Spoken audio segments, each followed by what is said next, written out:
Foi enterrado hoje o corpo do torcedor do Palmeiras que morreu no domingo depois de ser atropelado durante uma confusão com santistas. Foi na rodovia Anchieta, em São Bernardo do Campo.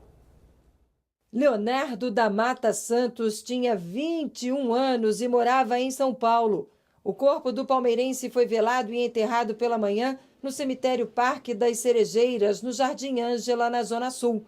O motorista que atropelou e matou Leonardo é da torcida jovem do Santos. Segundo a Secretaria de Segurança Pública, o nome dele é André Maceno Apocalipse. O confronto entre palmeirenses e santistas que levou à morte do rapaz será investigado pelo Ministério Público. Os promotores querem apurar a responsabilidade das torcidas organizadas no caso, que deixou outros 3 palmeirenses gravemente feridos. Olha, um dos torcedores que ficaram feridos já teve alta do hospital ontem à noite e foi levado para um centro de detenção provisória de São Bernardo. A morte do torcedor, esse que foi enterrado hoje, foi a 3ª registrada durante brigas de torcida só esse ano aqui em São Paulo. E o que a gente quer saber é o seguinte: como acabar com essa violência, hein? Quem responde para a gente, aliás, quem vai tentar responder para a gente é o professor, jurista e diretor-presidente do Instituto Avante Brasil, Luiz Flávio Gomes. Oi, doutor Luiz Flávio, boa tarde, obrigado por ter aceitado o nosso convite. Boa tarde, Márcia. Dá para responder? Dá para acabar com essa situação? A gente fica até triste, né, de ter que noticiar isso. Se os outros países civilizados controlaram isso, por que o Brasil não pode copiar? Você tem a Inglaterra, que era o país mais violento na década de 60, 70 e 80 nos estádios. E, de repente, na Inglaterra, hoje, a violência praticamente ficou a zero. Então falta o quê? Falta o quê? 2 coisas, repressão e prevenção. Não há outro meio de enfrentar a violência. 1, tem que reprimir, 2, tem que prevenir. Repressão. No Brasil não existe a certeza do castigo. Somente 8% dos homicídios no Brasil são apurados. 8%. 92% fica impune de cara. E o Estado brasileiro está falido no que diz respeito à repressão. Logo, não há certeza do castigo. Esse é um lado do problema. O outro é a prevenção. E a prevenção se dá com medidas concretas dentro dos estádios. Os estádios têm que ser responsáveis pela segurança e depois educação e ética.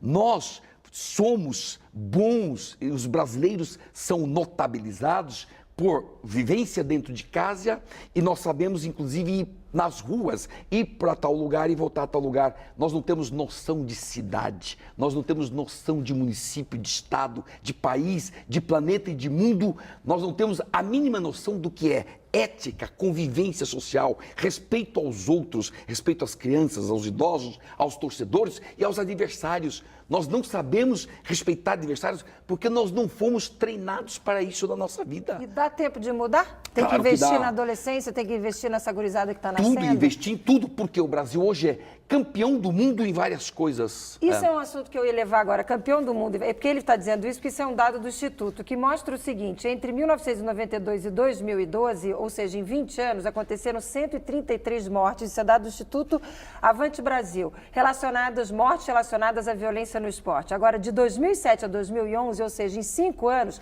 73 mortes. Então, veja bem, em 20 anos, 133 mortes. E depois, mais recentemente, em 5 anos, 73 mortes. Diminuiu o conflito dentro dos estádios, mas aumentou a agressão em outros locais, que é o caso desse episódio que a gente está relatando aqui. Perfeito. Só que, Márcia, esse aí você pegou um pedaço do problema. Se você computa de 88 até 2013, nós já temos números até 2013, 234 mortes no Brasil, campeão absoluto de violência nos estádios. Somos campeões absolutos de violência contra professores. Ou seja, nós temos dados concretos no Brasil que conduz ao caos. Estamos indo para o caos. E isso tudo é uma desestruturação total. Nós passamos todos os países do mundo, inclusive a Argentina. A Argentina era campeã do mundo, o Brasil passou.